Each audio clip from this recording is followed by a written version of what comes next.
오늘은 예수 이름의 권세라는 주제로 말씀을 함께 나누려고 합니다. 성경 본문은 빌립보서 2장 9절부터 10절 말씀입니다. 어떤 사람이 성경을 읽으니까 누가 누구를 낳고 몇 살에 죽었더라 하는 내용만 눈에 보이더랍니다. 구약에 누가 누구를 낳고 언제 죽었다는 것은 결국 우리 모든 인간이 언젠가는 죽는다는 것을 말해주는 것입니다.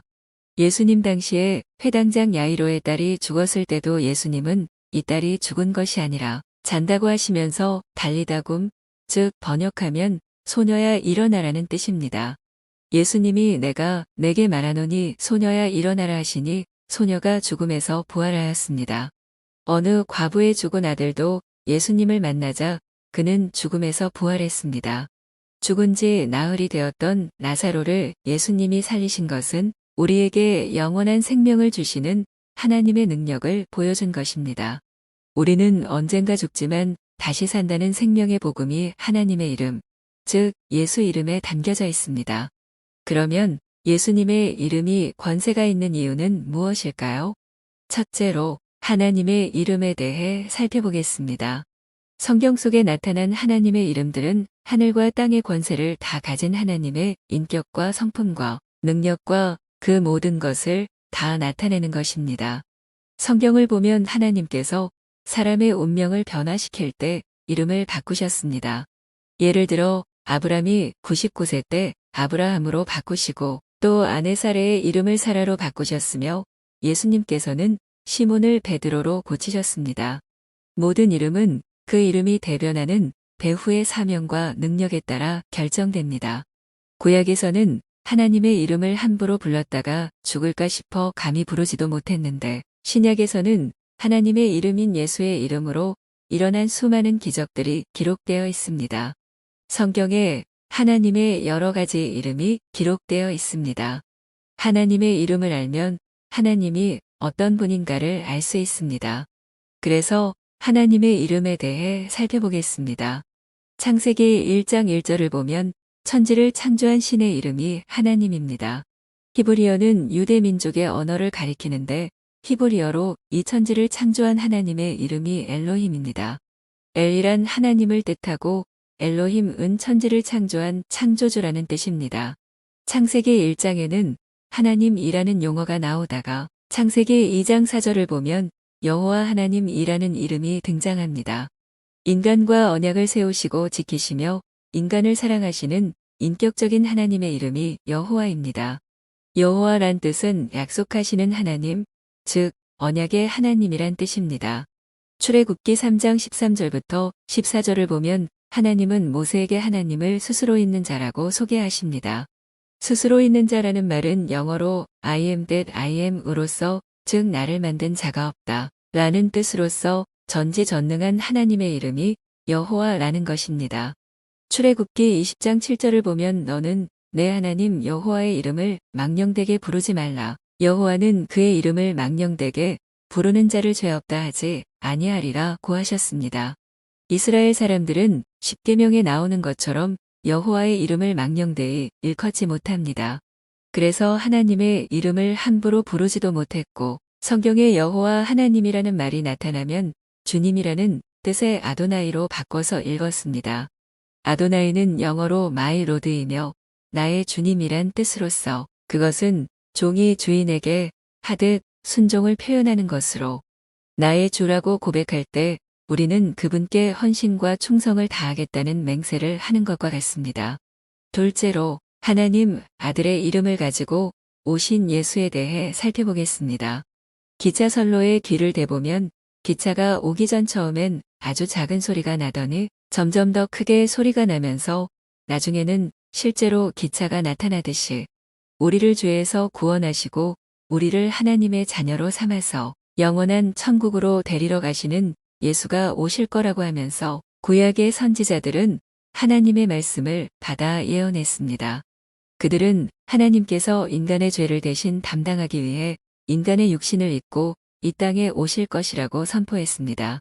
마태복음 1장 18절부터 23절을 보면 요셉과 동정녀 마리아가 성령으로 잉태된 아이를 예수라 이름 짓는 장면이 나옵니다. 예수라는 이름은 그가 자기 백성을 그들의 죄에서 구원할 자라는 뜻입니다. 우리가 예수를 믿어요라고 고백하는 말은 예수께서 우리를 죄에서 구원하시기 위해 이 땅에 오셔서 우리를 죄에서 구원하시고 우리와 영원히 함께 계시는 하나님이심을 믿는다는 것입니다. 말씀이신 하나님이 육신이 되어 이 땅에 오실 때 하나님의 이름을 가지고 오셨는데 그 이름이 바로 예수라는 것입니다. 셋째로 하나님께서 예수 이름으로 보내실 성령에 대해 살펴보겠습니다.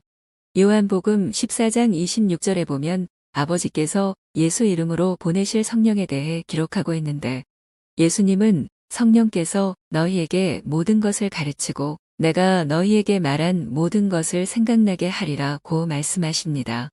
예수께서 육체로 이 땅에 계실 때에는 시공간에 제약이 있으셨지만 예수께서 부활하시고 승천하시어 보내신 성령님은 우리 안에 거하시면서 우리가 예수의 이름의 권능을 입게 하십니다. 성령이 예수의 이름을 가지고 있으므로 우리는 예수의 이름으로 승리하고 하나님의 사람으로서 살아갈 능력을 얻었습니다. 우리는 예수의 영이신 성령님이 우리 안에 거하심으로써 예수 이름의 권능을 입었습니다. 마태복음 18장 20절을 보면 두세 사람이 예수의 이름으로 모이면 예수님도 그 가운데에 함께 하신다고 말씀합니다. 또 마태복음 28장 18절부터 20절을 보면 하늘과 땅의 모든 권세를 가진 주권자이신 예수님 이야기가 나오는데 바로 그 예수님이 세상 끝날까지 우리와 함께 하신다고 말씀합니다. 넷째로 예수 이름으로 우리는 무엇을 얻을 수 있을지 그 해답을 성경에서 살펴보겠습니다. 예수란 이름을 우리에게 선물로 주셨다고 해도 우리가 예수님의 이름이 나타내는 그 위력과 사명을 모르면 예수 이름이 우리에게 아무 의미가 없습니다. 예수님을 믿는 자 안에 오시는 하나님의 영이신 성령은 우리를 예수의 이름으로 승리하게 하십니다. 사도행전 2장 38절을 보면 예수의 이름으로 우리는 성령을 받습니다. 우리가 회개하여 예수 그리스도의 이름으로 죄 사함을 받으면 성령의 선물을 받습니다. 구체적으로 사도행전 10장 43절을 보면 예수의 이름으로 우리는 죄 사함을 받고 구원을 받습니다. 그 외에 사도행전 4장 12절, 로마서 10장 13절에서도 같은 이야기를 합니다. 우리는 본질적으로 타락한 죄인이며 하나님의 법대로 살아갈 수 없는 인간입니다. 우리는 태어나면서 아담이 지은 원죄의 본성을 가졌기에 죄를 안 지으려고 해도 죄를 짓게 됩니다. 그러나 요한복음 1장 12절을 보면 우리는 예수의 이름으로 하나님의 자녀가 되는 권세를 얻었습니다. 또 요한복음 3장 16절을 보면 예수의 이름으로 우리는 영생의 축복을 받습니다. 사도행전 3장 6절을 보면 우리는 예수의 이름으로 병고침도 얻습니다. 구체적으로 마가복음 16장 17절과 18절을 보면 예수의 이름으로 우리는 귀신을 쫓아낼 수 있고 병고침의 권세 또한 얻었습니다. 그래서 사도행전 16장 18절을 보면 예수님이 부활하시고 승천하신 이후에도 예수님의 제자들이 예수의 이름으로 귀신을 쫓아내는 장면이 나옵니다.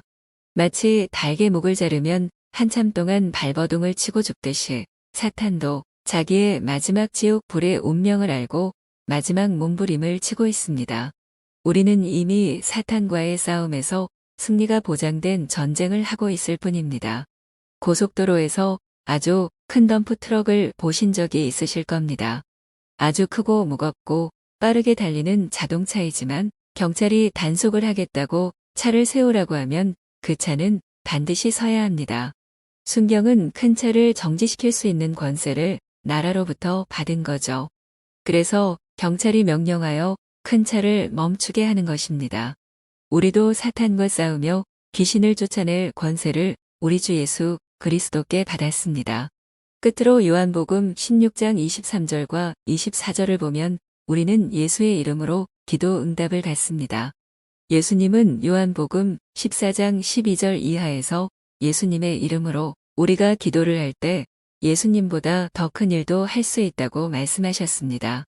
결론입니다. 구약시대에는 하나님의 이름을 하나님이 가지고 계셨고 이스라엘 백성은 하나님의 이름은 가졌으나 무섭고 두려워 함부로 쓰지 못했습니다.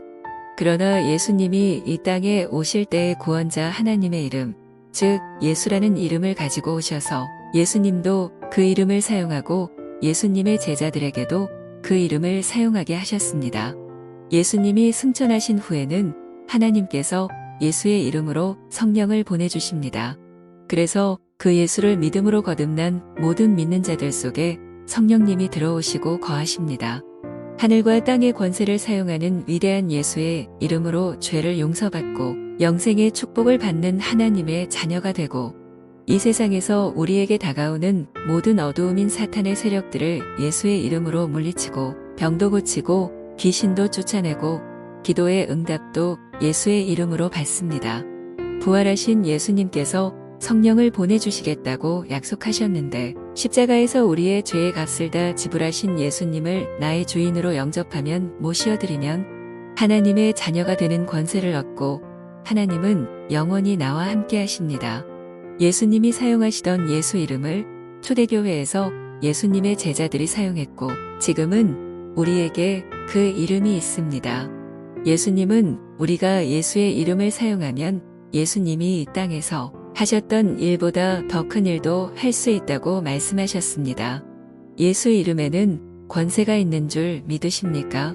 예수의 이름을 믿는 자들은 성령을 받아 하나님 나라의 통치를 받습니다. 먼저 죄사함을 받아 구원을 얻고 하나님의 자녀가 되는 권세를 얻게 됩니다. 또 예수 이름으로 병 고침을 받습니다. 또 예수 이름을 믿을 때 사탄의 세력을 물리칠 권세를 받게 됩니다. 마지막으로 이 세상은 사탄이 예수 이름을 믿지 않는 자들을 미혹시키는 흑암입니다. 예수의 이름으로 우리 모두 흑암에서 우리를 억압하고 미혹하는 사탄의 세력을 물리쳐야 합니다. 예수님이 그렇게 하셨고 제자들이 그렇게 했습니다. 이제 우리에게는 예수의 이름이 있습니다. 우리 모두 예수의 이름을 부르며 그 이름의 권세를 누리셔서 하늘의 모든 축복과 이 땅의 모든 축복을 다 받고 승리하는 저와 여러분이 되길 간절히 축원합니다.